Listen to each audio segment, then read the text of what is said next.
guys, Kimberly, Thomason, and Sarah. Sarah's here too. Oh, I'm gonna let her go to sleep though because she really wanted to. I'm just doing kind of a follow-up where are we now type thing. I've been getting lots of questions since our episode of House Hunters, which I'll post what episode number it was in the description. But lots of people have been asking questions like, how are the renovations going, so on and so forth. So I wanted to kind of follow up with that. Our episode featured Todd and I and Sarah.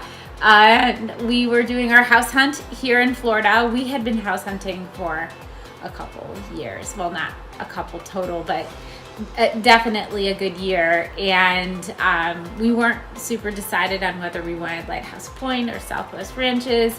They both have their benefits, obviously, and spoiler alert, we ended up going with the ranch in Southwest Ranches, and it was at the lower end of our price point, but it needs a lot of renovations. And we're really excited because we have some great plans for renovations. They just haven't started yet. Although we did end up starting to do some things, like for instance, in the episode, you'll see that the land floods, and it was disclosed to us. We knew about it. Our neighbors told us about it. Everybody was like, you know, it floods. And we're like, yeah, sure, great, it floods. But we didn't know how much, and it really wasn't disclosed exactly how much. It was pretty bad. And then we had an 80-year event, which just made it worse, like way worse than anyone has ever seen in Southwest Ranches. But it made it very apparent to us that we needed to fix the land first prior to doing any type of renovations, because if the land wasn't fixable, then we weren't going to be able to keep the property. So we hired a company called PHI. They're here in Southwest Ranches, and they were knowledgeable and reliable. They helped us through the permitting process. In Southwest Ranches, you have to go through the Broward Drainage District, the Broward County, and the city, and they all have their own ways of permitting the ability to fill your land. You have 3 different levels. We of course needed the highest level because our land had never been filled. The neighbors had filled theirs, which is part of why it flooded so badly, and ours never had been filled in the 40 something years it had been there. So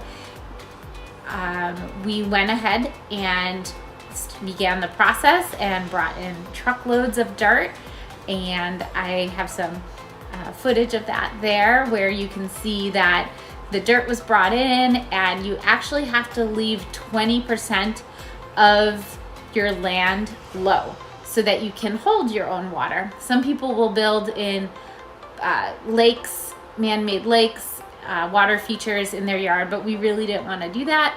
So we had a road built, and we left the road low, and then on the other side of our yard, we just left about 20 feet from the property line low as well. And both those sides will hold water, and then on top, we'll have our usable yard. And one day we'll have a pool there. We didn't really fill the paddock or the barn area. You couldn't really do that. So we shall see what summer brings and the rains bring and what happens there. We also hired someone to dig a deep well. Somebody at some point said, oh, you should get a deep well. So of course, Todd wants a deep well. Oh, and Todd would be here tonight, but he is, and he will be in our videos in the future, but he is working hard for our family so that we can afford these renovations. Anyways, so we did hire someone to do a deep well, which just means the well is dug way deeper so that you can get better water, not as much water, but better. And we'll have to end up having a small little aerator to help generate more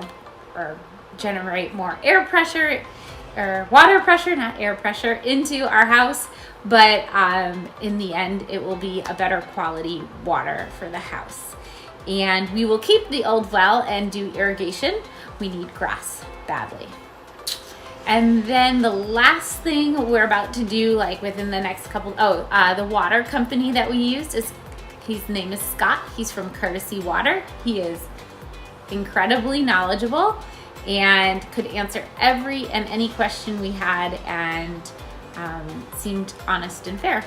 So we got, he was referred to us by a plumber actually, because at one point our water went out, just stopped working, and we needed a plumber. And evidently you don't need a plumber when you're on a well, and you need a well guy. So that's who Scott is. And this week we also are getting a new septic tank. Our septic tank during our inspection, and I know, everyone's probably saying, why the heck would you buy this house if it floods and you need a new septic and it needs complete renovations? Well, because you can't get land in Florida. It's just impossible. An acre of land in our area costs well over, now it's probably gone up, maybe like $350,000 to $400,000 just for the land. So in our case, yes, we have a house on it.